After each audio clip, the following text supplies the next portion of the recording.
کرتے ہیں یہ ڈیپتھ سے ہمیں کیسا محسوس ہوتا ہے. کبھی کبھی ایسا محسوس ہوتا ہے کہ ہر مہینے سیلری آتی ہے اور کچھ ہی گھنٹوں میں ختم ہو جاتی ہے. فون بجتا ہے تو لگتا ہے شاید کریڈیٹر کا کال ہوگا، میسج آتا ہے، دل گھبرا جاتا ہے، رات کو نیند نہیں آتی اور صرف ایک ہی سوال دماغ میں گھومتا رہتا ہے، یا اللہ میں اس قرض سے کب نکلوں گا.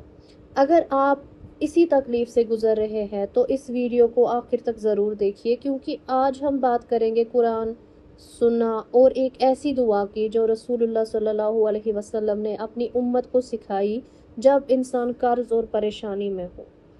اور یاد رکھیے اللہ کے لیے کوئی بھی قرض اتنا بڑا نہیں جتنی بڑی اس کی رحمت ہے.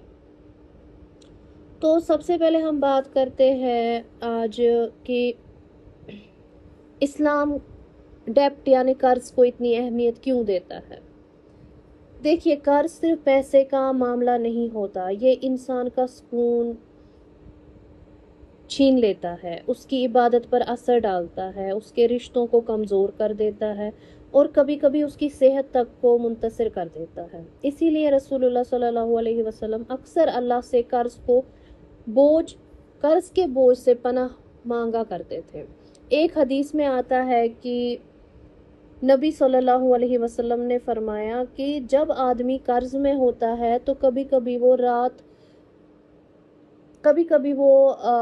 رات بھر سو نہیں پاتا، یا کبھی کبھی وہ بات کرتا ہے تو جھوٹ بول دیتا ہے اور وعدہ کرتا ہے جو اسے پورا نہیں ہوتا اور اس کو وہ توڑ دیتا ہے. یعنی کہ قرض صرف جیب کو نہیں، کیریکٹر کو بھی ٹیسٹ کرتا ہے. لیکن اسلام کبھی یہ نہیں کہتا کہ اگر مجبوری ہو تو مدد نہ لو.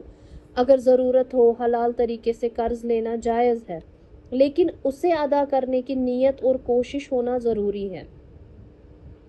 اب ہم بات کرتے ہیں کہ اس کے بارے میں قرآن کیا کہتا ہے. اللہ تعالیٰ قرآن میں فرماتے ہیں اللہ کسی جان پر اس کی طاقت سے زیادہ بوجھ نہیں ڈالتے.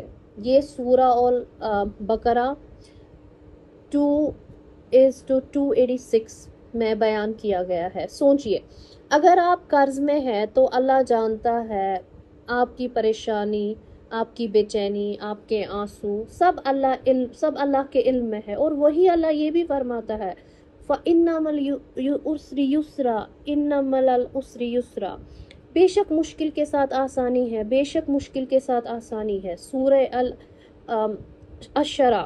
ٹھیک ہے، تو اللہ نے ایک بات نہیں 2 بار آسانی کا وعدہ کیا. اس کا مطلب مشکل پرماننٹ نہیں ہوتی، لیکن ہمیں اللہ پہ بھروسہ بھی رکھنا ہوتا ہے اور محنت بھی ضروری ساتھ کے ساتھ کرنی ہوتی ہے.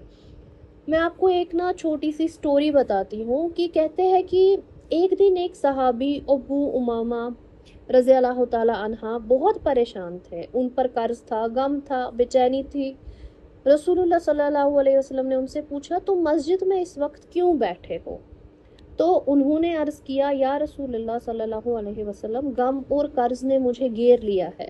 تب نبی صلی اللہ علیہ وسلم نے انہیں ایک دعا سکھائی اور فرمایا کہ اسے صبح اور شام پڑھنا. وہ دعا تھی اللہم انی اعوذ بکا من الہم والحزن والعجز والکسل والبخل والجبن ودلائد دائنی وغلبات الرجال. اس کا مطلب کیا ہے؟ اس کا مطلب یہ ہے کہ یا اللہ میں غم اور پریشانی سے، بے بسی اور سستی سے، بخل اور بزدلی سے، قرض کے بوجھ اور لوگوں کے غلبے سے تیری پناہ مانگتا ہوں.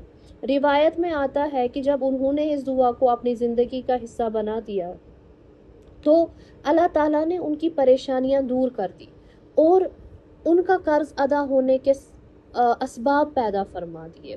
دیکھیے دعا کوئی میجک فارمولا تو نہیں ہے، دعا اللہ سے رابطہ ہے، اور جب بندہ اللہ سے جڑ جاتا ہے تو اللہ اس کے لیے وہ راستہ کھولتا ہے جو کبھی اس نے سوچا بھی نہیں ہوتا ہے نا. اس کے علاوہ ایک اور عظیم دعا ہے، ٹھیک ہے، ایک اور دعا ہے جو علماء نے قرض اور رزق کے حوالے سے بہت ذکر کی ہے، اور وہ دعا ہے اللہم اکفنی بحلالک عن حرامک واغنینی بفضلک عمن سواک. اس کا ترجمہ یہ ہے کہ یا اللہ مجھے اپنے حلال رزق کے ذریعے حرام سے بچا دے اور اپنے فضل سے مجھے سب سے بے نیاز کر دے. اس دعا میں صرف پیسہ نہیں مانگا گیا ہے، اس میں حلال برکت مانگی گئی ہے، کیونکہ برکت کے بغیر زیادہ پیسہ بھی کم پڑ جاتا ہے اور برکت کے ساتھ تھوڑا بھی کافی ہو جاتا ہے۔ تو اگر آپ قرض میں ہے، یہ بات کبھی مت بھولیے کہ آپ اکیلے نہیں ہیں، اور سب سے ضروری بات، اللہ نے ابھی تک آپ کو چھوڑا نہیں ہے۔ ہو سکتا ہے یہ امتحان آپ کو اللہ کے اور قریب لانا چاہتا ہو، ہے نا؟ اس لیے امید مت چھوڑیے، دعا کرتے رہیے، محنت کرتے رہیے، اور یقین رکھیے جس رب نے آپ کو آج تک سنبھالا ہے وہی رب آپ کو اس قرض سے بھی نکالے گا۔ اس کی قدرت پہ یقین رکھے۔ اللہ تعالی ہم سب کے حلال رزق آسان فرمائے، ہمارے رزق میں برکت عطا کرے، ہمیں حرام سے بچائے، اور دنیا اور آخرت کی کامیابی نصیب فرمائے۔ آمین یا رب العالمین۔ آخر میں بس یہی کہنا چاہوں گی کہ اگر آپ کو یہ ویڈیو ٹھیک لگی، اچھی لگی، تو اسے شیئر ضرور کیجیے۔ شاید آپ کا ایک شیئر کسی پریشان انسان کے لیے امید کا سبب بن جائے۔ باقی